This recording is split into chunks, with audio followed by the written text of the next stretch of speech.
Hi friends, మా పిల్లలైతే daily school నుంచి రాగానే హోంవర్క్ అంతా కంప్లీట్ చేసేసి ఫ్రెష్ అప్ అయిపోయి ఇలా మొబైల్స్లో రీల్స్ చూస్తూ ఉంటున్నారు. మేము చెప్పినా వినిపించుకోవట్లేదు. అందుకని అయితే వాళ్ళకి ఒక చిన్న గేమ్ అయితే ప్లాన్ చేసాము. ఆ గేమ్ ఏంటంటే నంబర్ ఫైండింగ్ గేము. ఆ గేమ్లో విన్ అయిన వాళ్ళకి ఒక 50 రూపీస్ ప్రైజ్ మనీ కూడా ఇస్తామన్నాము. ఎందుకంటే వాళ్ళు ఇంకా కొంచెం ఇంట్రెస్ట్గా ఆడతారనే ఉద్దేశంతో ఇలా ఒక సర్కిల్ గీసుకొని దాంట్లో 1 to 100 నంబర్స్ని నోట్ చేసుకోవాలి. జంబ్లింగ్ లాగా అక్కడ కింద పైన మొత్తము ఫిల్ చేసి ఫైనల్గా అయితే ఇలా ఉంటుంది. దీన్ని పక్కన పెట్టేసుకొని ఒక వైట్ పేపర్లో 2 స్క్వేర్ బాక్సులు అయితే 100 బాక్సులు తీసుకోవాలి. అవి రెండింటిని మా పిల్లలిద్దరికైతే చెరొకటి ఇచ్చాము. ఇప్పుడు పాప అయితే ఒక నంబర్ చెప్పింది, బాబు వెతుకుతున్నాడు. పాప అయితే ఆ స్క్వేర్ బాక్స్ని ఫిల్ చేస్తూ ఉంది, బాబు అయితే వెతుకుతూ ఉన్నాడు.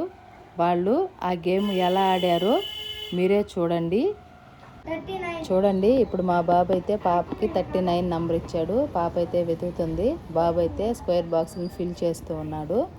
ఇలాంటి గేమ్స్ ఆడించడం వల్ల పిల్లల్లో కాన్ఫిడెన్స్ లెవెల్స్ పెరుగుతాయి. అలాగే త్వరగా ఆలోచించే విధానం తెలుస్తుంది. మనము మొబైల్స్ నుంచి కూడా కొంచెము దూరంగా పెట్టచ్చు. సో మీరు కూడా మీ పిల్లలతో ఇలాంటి గేమ్స్ ఆడించండి ఫ్రెండ్స్. మా వీడియో కానీ మీకు నచ్చినట్లయితే ఒక లైక్ చేసి మా మెయిన్ ఛానల్కి వెళ్ళి సబ్స్క్రైబ్ చేసుకోండి. పాప ఇంకా వెతుకుతుంది.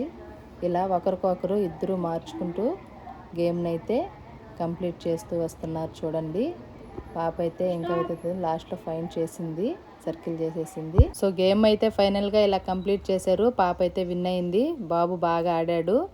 వాళ్ళకి చెప్పినట్టుగానే పాప 50 ఇచ్చాము. బాబు డిసప్పాయింట్ కాకూడదని వాడికి 20 ఇచ్చాము. దాన్ని వాళ్ళు హ్యాపీగా హుండీలో దాచుకున్నారు. గేమ్ ఎలా ఉందో వాళ్ళ మాటల్లో విందాము. Bye friends.